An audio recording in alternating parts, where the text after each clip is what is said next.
Bonjour, comme je vous l'avais promis, petite vidéo sur les hameçons et leur montage. Il y a beaucoup d'histoires ou de débats, ou de faux débats disons, sur les montages d'hameçons, sur palettes ou œillets. Pour ma part, ce sont tous des faux débats.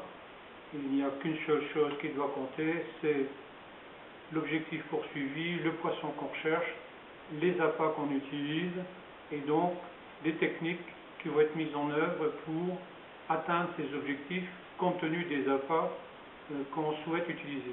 Entre un montage de pêche exotique comme celui-ci qui va être utilisé avec des hameçons fort de fer plus 140 centièmes, des émerillons à roulement et des techniques particulières comme cette attache-ci, j'espère que vous la voyez, ou celles-ci qui vont surtout conférer une grande liberté au montage pour que les poissons ne prennent pas appui sur le montage pour se libérer compte tenu de leur puissance, ou des montages de ce type-là pour le congre qui vont être utilisés avec des sardines ou du maquereau, des filets de maquereau, qui vont nécessiter au contraire une bonne liaison entre l'empile et l'hameçon.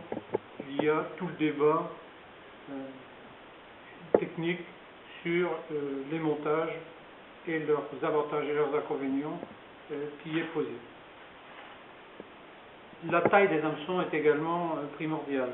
Entre les petits hameçons de ce type, bien connus des compétiteurs, pour pêcher les petits poissons à tout prix, pour éviter le capot, ou des poissons spécifiques comme le mulet, par exemple, ça va nécessiter un certain type de montage, alors même que des Osheknessi en 5.0 ou des Octopus en 6, voire d'autres hameçons plus spécifiques tels que celui-ci, vous voyez où l'œillet est complètement renversé par rapport à celui-ci, par exemple.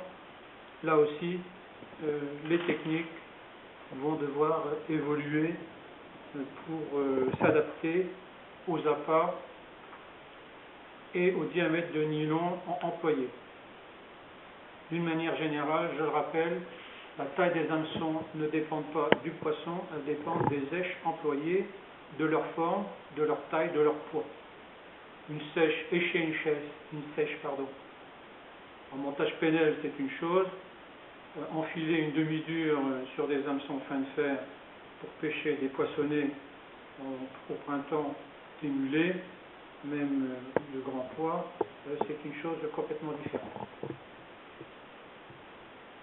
Pêcher avec des coques en bateau, c'est une chose. Pêcher avec des vers de côte, tels qu'on le pratique chez nous avec les célèbres Aberdeen, c'est autre chose, même si bien évidemment aussi le Osheknessi, qui a à peu près la même forme, est utilisé. La différence, c'est la qualité des aciers et le fait que l'hameçon soit beaucoup plus fort de fer. Nous allons aborder maintenant les différentes techniques à employer pour faire tenir les hameçons en fonction des appâts employés et de la taille des diamètres et les diamètres des empiles.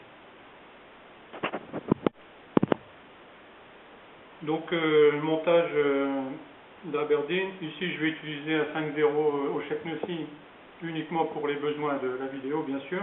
On n'est pas obligé de pêcher des vers de côte avec du 5.0.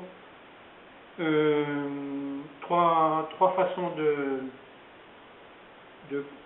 gérer le montage de cet hameçon avec du 9 kg amnésia rouge. Donc à chaque fois dans ce type de montage, du fait que l'œillet est dans le prolongement de la hante, il sera nécessaire de passer le fil par en dessous à l'opposé plutôt de la courbure de l'hameçon. Et dans un premier temps, le nœud grinaire, 1, 2, 3 spires, une boucle et ensuite 3 spires à l'intérieur. C'est un nœud qui est intéressant dans la mesure où, alors même qu'on le resserre un peu en mouillant, bien sûr, en le rapprochant doucement, il vient se bloquer directement sur l'œillet de l'hameçon, mais sans vriller le nœud d'empile, qui est quand même un problème récurrent des montages d'hameçon avec des nylons raides ou gardant un peu de mémoire. Bien évidemment, l'amnésia, il suffit de tirer dessus pour enlever la mémoire, mais comme vous le voyez, le résidu de montage de l'empile crée un petit ergot qui va favoriser la tenue de l'appât sur l'hameçon. Premier nœud donc, relativement simple à faire, présentant l'avantage de l'ergot dont je vous ai parlé. Deuxième façon de faire, peut-être meilleure, qui est celui d'utiliser le nœud de palette, que je vais vous montrer également. Alors là, de la même manière, on entre à l'opposé de la courbure de l'hameçon. Ici, on fait 4 tours de spire. Ensuite, le brin libre, on le passe dans l'œillet formé par la boucle de l'empile et on revient dans celle qui vient d'être formée. Ensuite, pareil, on mouille et on rapproche le nœud sans le fermer et on rapproche en tirant sur l'empile de façon à serrer le nœud complètement. Comme vous le voyez, le nœud de résidu, de montage, est perpendiculaire à la hampe de l'hameçon, ce qui favorise d'autant plus la tenue de l'appât.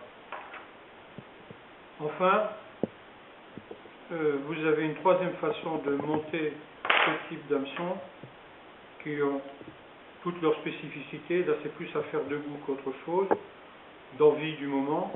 C'est le montage qui va utiliser le nœud dit du pendu ou nœud universel. Donc on démarre toujours de la même manière. On vient replier le nœud, le fil sur lui-même, on crée une boucle et ici on passe 4 fois à l'intérieur de la boucle. 3, 4. On serre en rapprochant et toujours pareil, le nœud vient se refermer sur l'œillet. On coupe l'excédent en passant et comme on le voit bien, là aussi il y a le petit ergot. Alors dire que tel nœud est mieux que tel autre, etc., j'avoue que je n'ai pas vu de grande différence. Simplement, il y a des nœuds qu'on arrive facilement à faire, d'autres un peu moins. L'avantage du nœud grinaire, c'est qu'on peut doubler facilement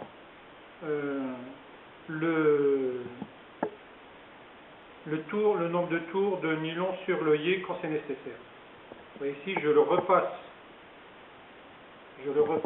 dans l'œillet et ensuite je refais 3 spires autour de l'empile, une boucle, 3 nouvelles spires,